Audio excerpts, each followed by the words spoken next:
Real questions, real answers for real life. Come on in and pull up a chair. You're at 1850 Main Street with Michael DelGiorno and David Zanotti. Everybody's got a take on Israel, and the news is changing day by day. What's the big picture, and what does it really mean? We kind of start with what we know. This involves Joe Biden. One, you have a sitting president of the United States on a very divisive issue, the Middle East, and a failed two-state solution, who has not handled Afghanistan well, hasn't had a great relationship with Bibi Netanyahu, who is yet to visit this president in our White House. I think, the media always tries to play good guy, bad guy, depending on who you're watching with. I think Joe Biden has made it crystal clear there is no distance between us and Israel, and there's no length we won't go to help defend our ally and freedom in the Middle East. That party gets good grades on. But what's going to be significant, because 14 Americans were killed, because Americans are still held hostage. Again, Hamas is a Palestinian terror group formed in 1987. It's an offshoot of the Muslim Brotherhood, so it's of the Sunni variety of terrorist organizations. See Osama bin Laden. With direct ties to Iran, and as every day passes, more and more ties between Iran and Hamas in this attack. And the uniqueness of this attack versus previous attacks does make this different. But what my concern is how people are panicking and going right to biblical end times. Okay, before we get to the end of the world, let's stop and let's refresh. And I know you're really good at this. Let's refresh. What is the difference between a Sunni and a Shia? Remind me. Okay, so in the case of Shiite Muslims tend to be more of the violent variety. I will kill you in order to control you. Again, all the different sects of Islam take their cues because of the inconsistent life of Muhammad. So Muhammad started very peaceful and just one of 365 faiths, floating around in Mecca. But by the end in Medina, he was a much different Muhammad. So what happens is the Shiite Muslims take on more of the jihad aspect of Muhammad's life and example and teachings. The Sunnis take more of the political and patient and long-form trajectory of populating and gaining control. And do these two groups fight each other? Oh, yeah. Yeah, they're not always peaceful among themselves. What ought to concern, let's do... wait a minute, are both of them in against Israel right now, or is it just one or the other? Oh, they would all, the enemy of my enemy is my friend. Yes, they would all unite. They all have one thing in common, and that is the hatred towards Israel and Jews, and the not acknowledging of their right to even exist. That's been the ultimate failure of the two-state solution. When you get to many of these Palestinians and other nations, they don't see Israel's right to exist, so you can't find common ground. Is Hamas the more violent of the two? Well, it depends on the moment. Usually you would say a Shiite is more violent consistently. Okay. When the Sunnis move, well, I would ask you, I found 9/11 very violent. By and large, Sunnis are very patient. They play for a population and a slow political trajectory. They will wait you out. That's what I think most people are missing in this. Remember? Yeah, but I'm still not sure who's got which uniform on now. Hamas attacking Israel. Is this Sunni or Shiites? That's Sunni. It's a Sunni offshoot with... And they're supposed to be the with less... Shiite Iranian ties, yes. Okay, they're supposed to be the less of the aggressive. Okay, so does that mean like there's reserves behind ready to come in that are even willing to do worse to Israel? That would be the concern. So when my kids come to me and they go... Alex, my daughter, called me. She's filled with anxiety. Is the world getting ready to end? And I'm at college. I didn't even get a chance to live.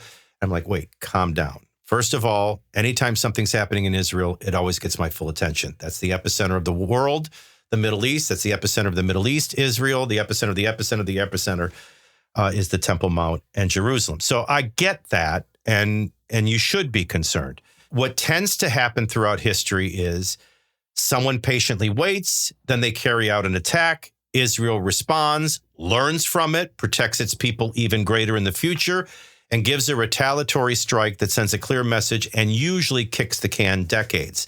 Now, you hold your breath because what nobody wants to see is Russia and China back Iran unite the Muslim sects in the Middle East to all jointly invade Israel. I don't see any signs of that happening. What I will say is we know that Iran played a role in the organization funding and weaponry of this Hamas attack. We know that it was different. It wasn't a car bomb. It wasn't the kind of bombing we're used to. It was kind of a border invasion. And so to me, the calm, rational side is, and this gets back to what I was getting ready to say earlier. Remember we were talking a few conversations ago here at the 1850 table, and I said, gee, it's been all quiet among radical Islam and the Muslims, just conveniently. So we can all fight about all things that they, of course, denounce, but multiculturalism and trans identity and all these other issues and spending ourselves into oblivion, or even China and Taiwan and Russia and Ukraine. Everybody's, patiently allowed that to happen. And I think the message I have is that this is Iran and Hamas's way, certainly, of shaking up the status quo and saying, we want to be back on the front burner. We want the entire world focus back to us. You have Bibi Netanyahu, who's got trouble alignments in Israel, troubled relations with Joe Biden, this disaster, because if there's one thing you loved about Bibi Netanyahu, he'd always keep you safe. Well, you didn't. So we've got a lot of things of political ramification for Netanyahu, for Biden, that will play out. What we hope we don't see, and I think what you saw the president this week try to say, could have probably done it better, with certainly more energy. But I don't think he mentioned Iran by name, but he made it crystal clear. If anybody is watching and thinking they can pile on, don't.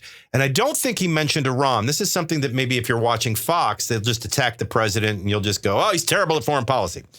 But I think the president is sending a strong message, not just by sending the Gerald Ford fleet, but by his rhetoric to both China, to Russia, to other nations in the Middle East. Don't, not just Iran. What I think troubles some people is you botched Afghanistan. You're still sending money to Iran. They have been responsible for killing Americans. They still have some hostage. You need to do more. And that may play out as a vulnerability and a political narrative. Okay. But for what this could become, that's the least of my worries. Okay. So we understand this is more than a playground fight, to be sure. This is a deadly set of war games. But what I'm catching you saying is that it doesn't appear to be the tip of the spear. It appears to be the spear, in the sense that this is a group of Palestinians, well organized historically in the region, who have said it's time now to really make a mess. For whatever their reason and agenda is, it's in a sense it's isolated from all those other dominoes that are connected, but they're not necessarily connected to this action. This doesn't necessarily mean it's the first of many things that are about to happen. It could end quickly. It could escalate, but at this stage in the game, it's not clearly apparent that it's being orchestrated by Iran, by Russia, by China. It's the Palestinian conflict once again arising in the neighborhood.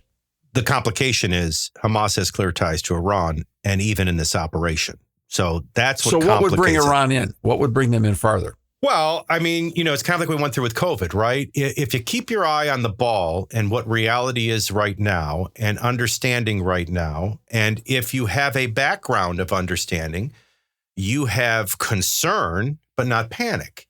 Mm-hmm. You have understanding, but not anxiety. Fear comes from the uncertainty. So to answer your question, I'm hoping it's the spear and not the tip of the spear. If it's the tip of the spear, well, here comes Iran to follow up the invasion. I don't see any signs of that right now, but then that would change things. But what would trigger them? Is they actually thinking that they could ultimately defeat Israel? I mean, does Iran think that there's the possibility that they could actually take Israel as a nation down? They could defeat their military? Well, I spent years talking to James Carafano with the Heritage Foundation, who I think is a brilliant mind. We haven't agreed on everything because sometimes my gut leads me places and I'm right eventually. And then sometimes my gut leads me places and he's right ultimately and I'm wrong.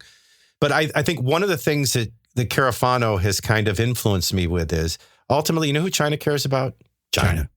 Mm-hmm. You know who Russia cares about? Maybe I go a little bit further with Russia, and I would say Russia cares about Russia. In fact, in the case of Putin, he cares about reinstating the Russian Empire. Yes. Yeah. And he would love the Soviet Union, maybe not under that name, but more geographically, the Russian territory to come back into place. None of them are willing to risk world war over Iran and the Middle East. In fact, I don't have to tell you, Russia had a very bad experience fighting in Afghanistan. against Muslims. So he would tell you that the notion that China and Russia have both told Iran, go for it, we got your back, is pretty unlikely. Could Iran go rogue? Potentially. But again, as I think we said in a previous conversation, that's why I think Bibi Netanyahu's message earlier this week was crystal clear. Our retaliation, and I know there's going to be people that are going to have political insecurities with this. He's cutting off water. You can't make him die of thirst. Well, don't go invading neighboring countries that supply you your water, But he is making this. Now, he's making every effort to make sure innocent civilians aren't harmed, and they're given warnings prior to bombing, and he may follow up with troop invasions. I mean, he's going to be swift, and he made it crystal clear. I am going to respond to this resoundingly and in such a way you will remember for decades. Because kind of like the Soviets during the Cold War, radical Islam only understands one thing: power, strength, defeat. Or victory. Or victory. Yeah. They're winning or they're losing, one or the other. Appeasement always emboldens them. Bloodshed, and like you saw what we did with ISIS. You target them, you go in, you root them out, you defeat them. They tend to take a decade or two to regroup. And I think that's what Netanyahu was trying to convey.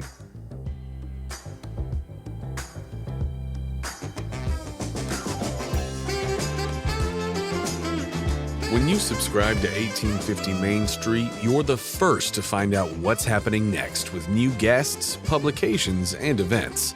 And when you spread the word about 1850 Main Street, you're helping others find real answers to the real questions facing America right now. To learn more, visit 1850mainstreet.com. And please, tell a friend.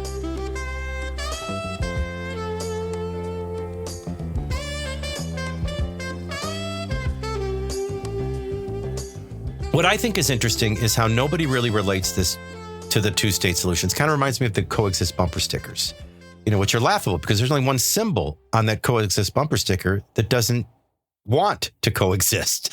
All right. So their mission in radical Islam, because they think it will bring about the hidden imam and the return of God and judgment, is to control the world. And that begins with the great Satan and the little Satan. The great Satan is America. The little Satan is first comes Saturday, Israel, then comes Sunday, American and Christianity. So it's a world dominance play.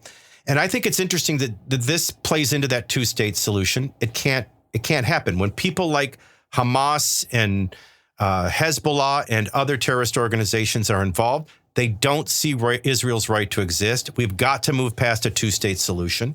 That's completely ignored. I think the way in which this was carried out that was so different. You're going to have to really hear me out on this because I don't like to do all this talking. But what I think is interesting is it wasn't a car bomb.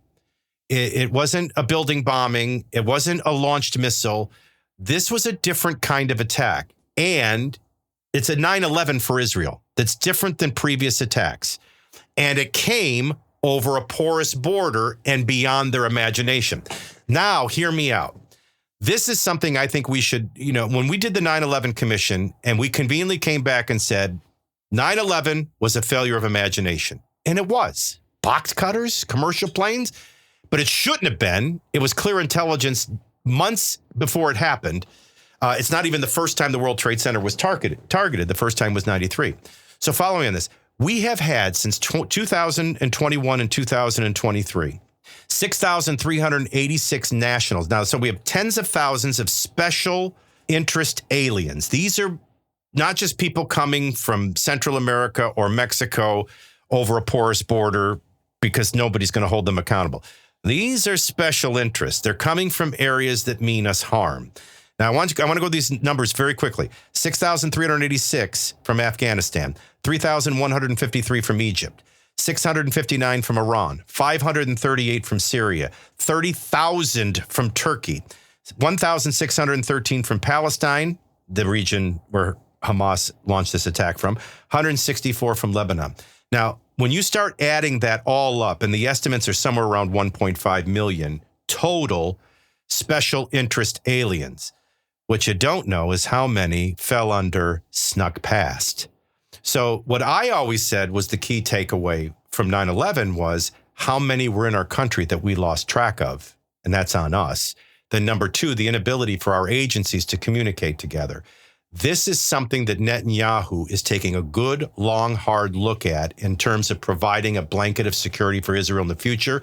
And it ought to be something that America's taking a look at. And I bring it up because you brought up, what if this is the tip of the spear and the rest of the spear isn't Iran and Israel, it's here in America with any number of these tens of thousands special interest aliens, not to mention the even 10 times that snuck through and we lost track of, which would tell me we've learned nothing from 9/11.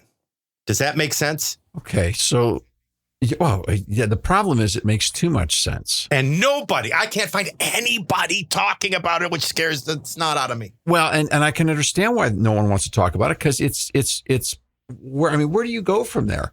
We're letting people into this country, and this event didn't have to happen for the very same story to still be true. We're letting people into our country who are coming from regions of the world where hatred for America and Israel is commonplace. It's the coin of the realm. It's a common understanding, and we have no way of knowing what their intentions are that they're here.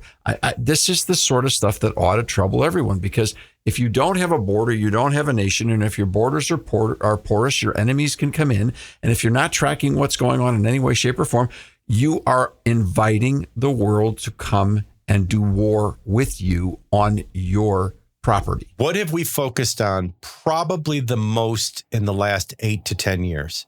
That maybe half of America sees it as an issue of national financial security and fairness and justice.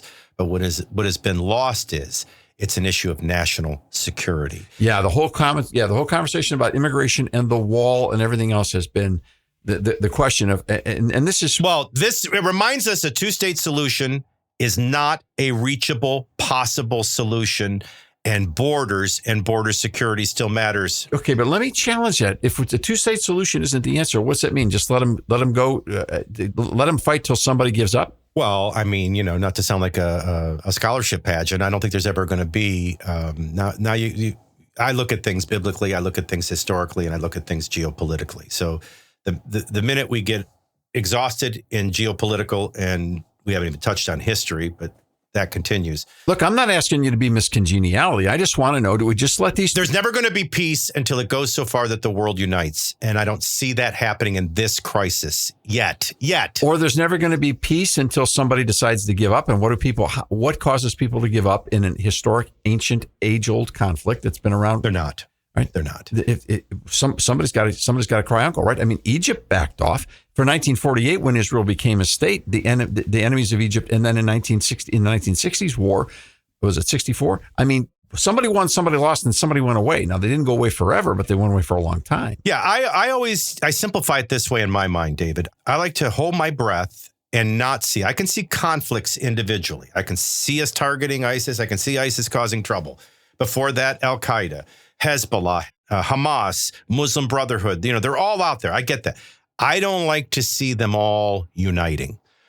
So one of the things is just, I'm oversimplifying, but when I see Shiites and Sunnis and even Kurds uniting in common, Iran's always going to chant death to America. That's always going to be the case. We can go back to Jimmy Carter, and we never should have meddled, but it is what it is, and that's where radical Islam was born. But I don't like seeing all these organizations uniting, and I certainly don't like to see satellite enemy nations uniting with them. That starts feeling like the world uniting against Israel. Then you start getting biblical. I don't see that yet. That could change by the time somebody overhears this conversation. I would just like to state that if what Bibi Netanyahu is probably looking at is, well, we didn't see him coming at us this way and through a border. Why aren't we doing the same at home? When we have tens of thousands of snuck bys and thousands of special interest aliens just in 2 years from these very troubled areas that would certainly be here, lost track of in the same way, and capable of making the next attack here. All right. To be continued. To be continued. This conversation isn't over yet, so come on back next time and pull up a chair at 1850 Main Street. To help spread the word, please remember to rate, review, and subscribe wherever you get your podcasts. To find out more, visit 1850mainstreet.com. We'll see you soon.